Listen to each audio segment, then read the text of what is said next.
Okay, so I've got a really quick simple video here on how to change tyres without a tyre machine. So first thing you got to do obviously is let all the air out of the tyre. It's easier if you just take the valve core out so it doesn't hold air. After that you've got to break the bead, so the tyre bead is like popped onto the inside of the rim. I'm going to use this, which is a manual bead breaker, but all you got to do is put lots of pressure on top of the tyre. So if you've got a big profile tyre, sometimes you can just stand on it and it'll pop. What I used to do is just jack my car up and put the front wheel on the side of it and use that to push it down. But I've got this thing to use now, so I'll just use this to top it off. All this is the foot winds down after you clamp it on and pushes the bead off.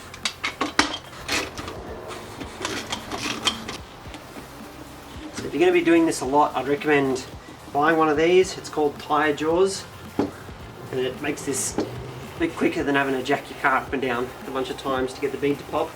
And see, all it's doing is pushing the tyre down at the edge. And once it's gone down, put it away, probably just stand on it. And that's it. So, flip it over and do the other side.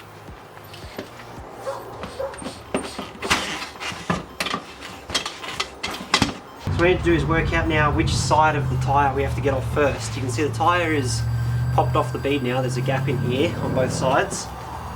On the inside of the wheel, you can see this bit here is flat, and on the inside here we have like a lump. And so on the inside, if you can imagine, the rim is deeper just here, and it's flat on the outside.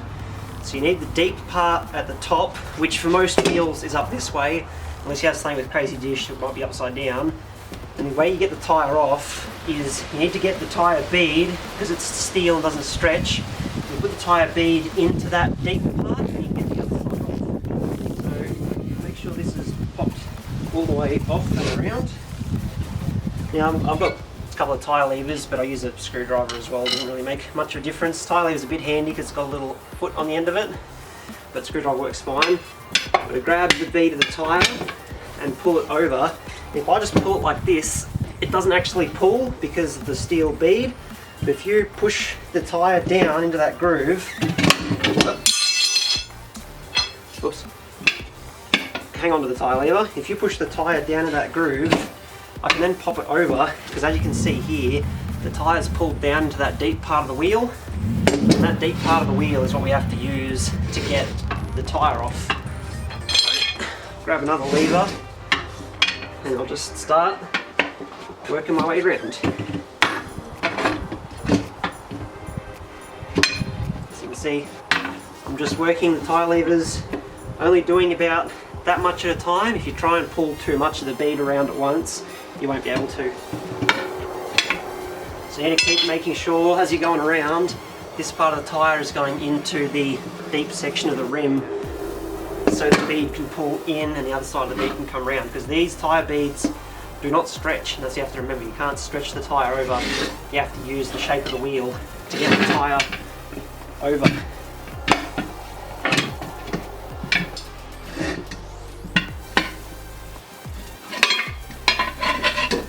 See the first side of the beads off. Now we just do exactly the same thing but on the other side. We need to lift the whole tyre up to make sure that our tyre, you can see it more clearly now, the rim's flat here and then there's a deep part in there. So make sure the bead is in the deep part, and then obviously we can fit the tyre lever under it and start popping the tyre over. So what I normally do is once I get the two levers about this far apart, I flip the wheel over. So the levers can't pop out because they're sitting on top of the tyre's sitting on top of them. Then I get another lever or just a screwdriver, put it in around the edge of the bead there, and start using this to work the bead over, and slowly work my way around doing this.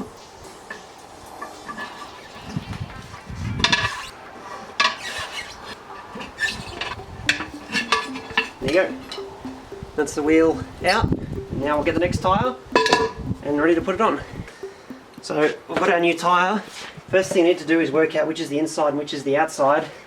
Generally on a tyre, if it's got the same tread left to right, doesn't matter. If you can see this one, the tread is different left to right. So there is an inside and there is an outside. So side facing outwards. So I get the side that's facing out and point it away from me, because the tyre is going to go onto the wheel this way, which means we need to lube up this face and this face here, because they're the faces that slide down over the wheel. So I'm just using WD-40. You can use, probably better off to use tyre shine or something made for tyres, because WD-40 can eat through the rubber, but if you don't have much of a plan for that tyre to last very long, then WD-40 is fine. Get the tyre with the outside face and now lubed faces on the bottom, and all you do with the tyre is you put it over the wheel, and you should be able to just walk it around the wheel, and then get your knees on it and just sort of rock it backwards and forwards, making sure that you're using the groove, the deep part of the wheel under here to fit the bead in. And that's the bottom bead on. The top one, then you just use the levers to get it in. So we'll pop it in with our knees as far as we can.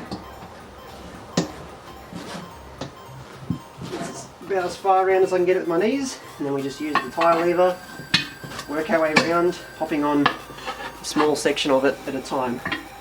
If you try and pop on too much of it at once, you end up taking chunks out of the sidewall. And as you're going around, remember to make sure that this portion of the tyre is going into the deep part of the wheel, so we've got room for the bead to make it over the other side.